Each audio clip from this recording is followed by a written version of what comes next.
오늘 이 아침에 또 화이트 크리스마스에 저희가 우리 예수님 탄생을 또 축하하기 위해서 이 자리에 모였는데요. 우리가 찬송도 불렀고 또 우리 특송에도 나오고 했지만 성경에는 예수님의 탄생을 축하하기 위해서 등장하는 그 사람들 중에 동방박사 세 사람이 있습니다. 여러분이 잘 아시는 이야기죠. 동방박사 세 사람이 세 가지 예물을 준비해서 예수님을 만나러 옵니다. 황금과 유향과 몰약입니다. 그래서 예수님을 만나고 이분들은 예수님 나심을 기뻐하고 축하하고 돌아가죠. 오늘 제가 이 설교 시간에 네 번째 동방박사 이야기를 하려고 합니다. 네 번째 동방박사? 그런 사람이 성경에 있었나요? 성경에는 없습니다. 성경에는 없는데 에드자르트 샤퍼의 네 번째 동방박사 알타반이라는 책이 있어요. 그 책에 나와 있는 이야기인데요. 네 번째 동방박사 알타반 이야기는 교회에서도 자주 이렇게 선극으로도 또 올려지는 그런 이야기인데 오늘 우리가 온가족 예배니까 우리 유치부부터 다 있으니까 좀 어렵지 않게 제가 이 얘기를 좀 해보려고 합니다. 원래는 동방박사가요, 세 사람이 아니라 네 사람이 아기 예수님을 경배하러 가자 그래서 별을 보고 그래서 약속된 장소에 약속된 시간에 만나기로 약속을 했대요. 그런데 그 중에 이제 알타반이라는 이제 네 번째 동방박사가 있었는데 이 사람은 본인이 세 가지 예물을 또 특별히 더 준비하고 싶었습니다. 그래서 세 가지 또 예물을 또 잘 준비해 가지고 말을 타고 이제 약속 장소로 향했죠. 그런데 알타반이 세 박사들 이제 만나기로 한 장소로 가는 길에 길가에 쓰러져 죽어가는 한 사람을 만나게 됩니다. 이분이 차마 이렇게 죽어가는 병자를 그냥 지나칠 수 없어서 원래 예수님께 드리려고 준비했던 그 첫 번째 보물을 이 병자에게 사용을 해서 치료비를 내주고 이제 고쳐주죠. 대신에 이제 치료하느라 시간이 많이 지체가 돼요. 그래서 그 박사들과 만나기로 한 약속장소 가보니까 이미 새 박사는 기다리다가 이제 베들레헴으로 출발을 한 겁니다. 그래서 알타반 박사가 뒤늦게 그 베들레헴으로 혼자 이제 달려갑니다. 그리고 베들레헴에 도착했을 때는 또 이미 그 새 박사가 이미 경배와 또 만남을 마치고 이미 또 출발하고 없는 거예요. 그런데 박사만 없는 게 아니라 예수님도 안 보이는 겁니다. 그래서 베들레헴에서 이 알타반이 막 예수님을 찾습니다. 어디 있나. 그러다가 어느 베들레헴 한 집에 들어가는데 거기서 아기를 안고 있는 한 어머니를 발견해요. 그 어머니가 얘기해 줍니다. 3일 전에 동방에서 세 사람이 와서 예수님을 만났고 그들은 이미 떠났고 그리고 그날 밤에 아기 예수님 가족도 떠났다라는 거예요. 물어보니까 애굽으로 이집트로 그 일가가 이사를 갔다 옮겼다 이런 얘기를 이제 듣습니다. 그런데 그때 군인들이 들어와요. 그 보면 성경에 보면 그 아기를 이제 헤롯 왕이 다 이렇게 죽이는 이야기가 나오죠. 그래서 그 베들레헴 거기에도 이제 군인들이 이제 들어와서 그 아기를 안고 있으니까 그 아기를 해치려고 합니다. 그래서 그때 또 그 장면을 차마 이렇게 모른 채 지나칠 수 없었던 안타반은 두 번째 예물을 쓰기로 결정합니다. 그래서 그 예물을 사용해서 대가를 치르고 그리고 그 모자를 이제 보호해 주죠. 구원해 줍니다. 그리고는 이제 급하게 예수님 가족이 떠났다라고 하는 애굽으로 이제 급하게 출발을 해 봅니다. 그러나 그 어디에도 예수님은 만날 수가 없어요. 그런데 그게 도시에 있는 어느 한 랍비가 메시아는 부자들이 아니라 가난한 사람들 가운데 있을 거다. 메시아가 온다면 메시아는 언제나 가난하고 낮은 자들 가운데 있을 거다. 이렇게 얘기를 해줘요. 그래서 그러면 내가 가난한 사람들 속에 가면 예수님 만나겠구나. 그리고 이제 가난한 사람들 속에 예수님을 찾으러 갑니다. 그런데 예수님은 그 어디에 없고요. 만나는 사람들은 다 어렵고 가난한 사람이니까 만날 때마다 그 사람들을 도와주게 돼요. 그래서 본인이 가지고 있는 여비뿐만 아니라 본인이 가지고 있는 돈들도요, 그 가난한 사람 도와주느라고 다 사용을 하게 됩니다.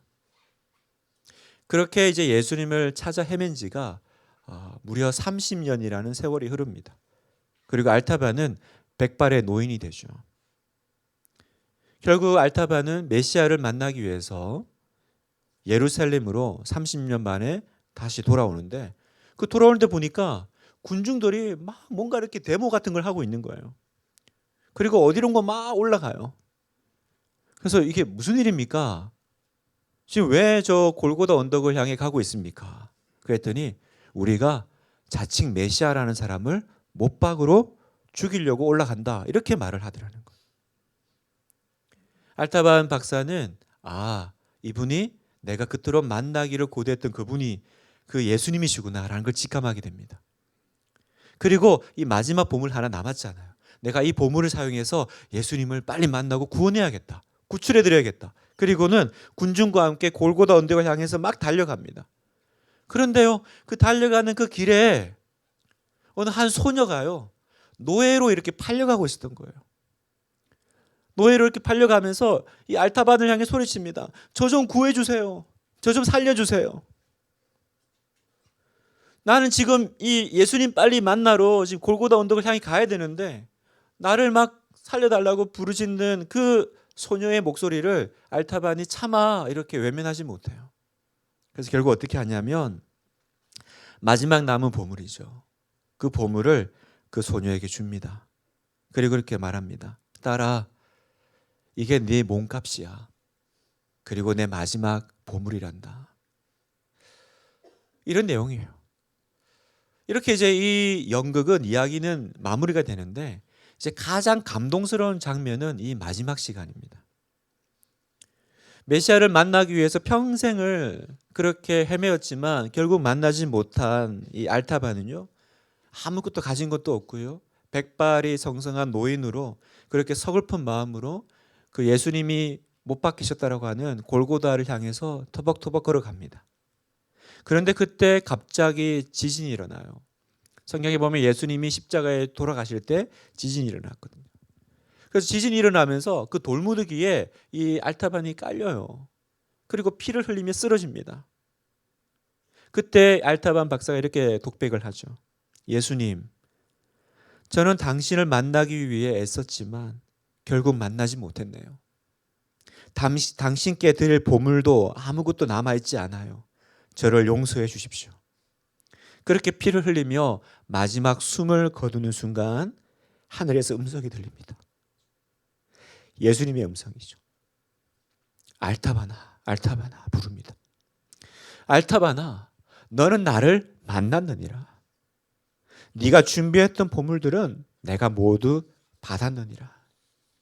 지극히 작은 자 하나에게 한 것이 바로 나에게 한 것이니라. 이렇게 말씀합니다. 알타바는 예수님을 못 만났다고 생각했어요. 그런데 사실 알타바는 계속 예수님을 만나고 있었던 것입니다. 사랑하는 우리 하나교회 성도 여러분, 오늘 우리는 동방 박사처럼 예수님을 만나러 왔습니다. 여러분, 예수님은 어디 계실까요? 예수님은 어떤 모습으로 우리를 만나러 오실까? 내 옆에 지극히 가장 작은 자의 모습으로 오십니다. 내 옆에 가장 연약한 분이 있습니까? 여러분에게 도움의 손길을 요청하는 사람이 있습니까? 바로 그 사람이 바로 예수님이라는 거예요. 우리 옆에 분 한번 볼까요? 혹시 예수님이세요? 물어보세요. 이렇게 생길 리가 없는데 혹시 예수님이십니까? 혹시 예수님? 네, 손 한번 잡아주실까요? 우리 예수님 손 한번 잡겠습니다. 네, 사랑합니다. 축복합니다. 오늘 이 말씀을 기억하세요. 이 성탄절 아침에 너희가 여기 내 형제 중에 지극히 작은 자 하나에게 한 것이 곧 내게 한 것이니라. 아멘이시죠? 네, 너희 형제 중에 지극히 작은 자에게 한 것이 내게 한 것이라. 오늘 우리가 누리는 이 성탄의 기쁨은 우리끼리 이렇게 너무나도 행복하고, 와, 우리 교회 너무 좋아. 오늘 예배 너무 좋았지 않았어? 찬양 좋았지 않았어로 끝나면 안 됩니다. 우리가 주님께 드릴 보물을 우리는 내 옆에 지극히 작은 한 사람에게 줄 수 있다면 그게 바로 예수님을 섬기는 것이고 예수님을 대접하는 것이고 예수님을 만나는 시간인 줄 믿어요. 오늘 이 성탄의 기쁨을 우리 주변에 모두에게 전하는 복된 우리 하나교회 성도님들 되시기를 주님의 이름으로 축복합니다.